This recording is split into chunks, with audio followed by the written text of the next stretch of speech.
Hi అండి, ఇవాళ fish pickle చేయబోతున్నాను అనమాట. చాలా అంటే చాలా టేస్ట్ బాగుంటుంది. దీనికి కావాల్సింది బోన్లెస్ ఫిష్ తీసుకున్నానండి. 1 కేజీ బోన్స్తో కూడా తీసుకోవచ్చు. నేనైతే బోన్లెస్ తీసుకున్నాను. 1 కేజీ డ్రైగా ఉంచుకున్నానండి. తేమ అనేది లేదు.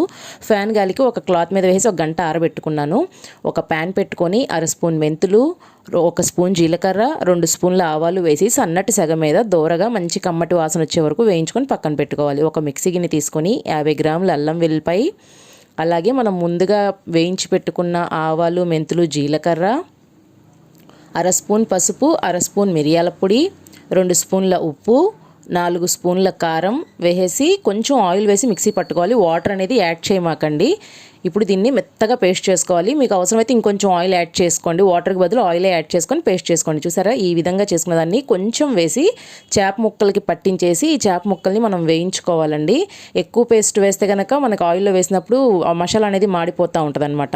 ఇప్పుడు ఒక ప్యాన్ పెట్టుకొని ఆయిల్ వేసుకోవాలి. ఆయిల్ వేసుకొని బాగా హీట్ అయిన తర్వాత అందులో ఈ చేప ముక్కలు వేసేసి దోరగా వేయించుకోవాలి. చేప ఎప్పుడైనా గుర్తుపెట్టుకోండి, ఎంతవరకు ఉడికించాలో అంతవరకే ఉడికించాలండి. ఎక్కువ ఉడికిస్తే కనుక అది హార్డ్ అయిపోతుంది. చూసారు కదా, ఈ విధంగా చక్కగా వేయించుకుంటే సరిపోతుంది. ఈ విధంగా బ్యాచ్లుగా వేయించేసుకొని మొత్తం తీసి మనం పక్కన పెట్టేసుకోవాలి. మనకు సామెతే ఉంది కదండి, చేప ఉడికి చెడింది, మాంసం ఉడక్క చెడింది అని చెప్పేసి. సో చేపని ఎక్కువ ఉడికించకూడదన్నమాట. ఈ విధంగా రెండో బ్యాచ్ కూడా వేయించేసుకోవాలండి. ఇప్పుడు మనం తాలింపుకు కూడా ఇందాక వేయించిన చేప వేయించిన ఆయిలే ఉంది కదా, అదే వేసుకోవచ్చు. ఆ ఆయిల్లో 2 ఎండుమిర్చి, 1 రెబ్బ కరివేపాకు, 1 గుప్పెడు వెల్లుల్లిపాయ వేసి దోరగా వేయించుకోవాలండి. అందులో మనం ముందుగా గ్రైండ్ చేసుకున్న పేస్ట్ ఉంది కదా, ఆ పేస్ట్ వేసేసి ఇక్కడ బాగా కలుపుకోవాలన్నమాట. మనకి గ్రేవీ అంతా ఇక్కడ ప్రిపేర్ అవుతుందండి. ఈ విధంగా చక్కగా సన్నటి సెగ మీద మాత్రమే వేయించుకోండి, లేకపోతే చేదు అనేది వచ్చేస్తుంది మీకు. సన్నటి సెగ మీద చక్కగా కమ్మటి వాసన వస్తూ ఉంటుందండి. ఇల్లంతా మంచి అరోమా అనమాట.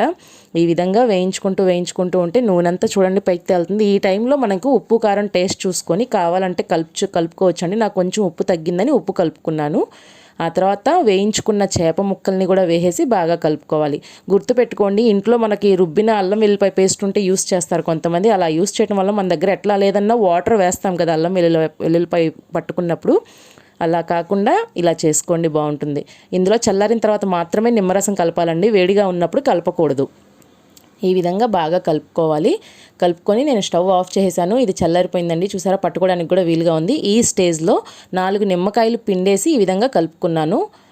టేస్ట్ అయితే చాలా అంటే చాలా బాగుందండి. ఇది తొందరగా పాడవదు కూడా. తప్పకుండా ట్రై చేయండి. వీడియో నచ్చితే లైక్ చేయండి, షేర్ చేయండి, నా ఛానల్ని సబ్స్క్రైబ్ చేసుకోండి.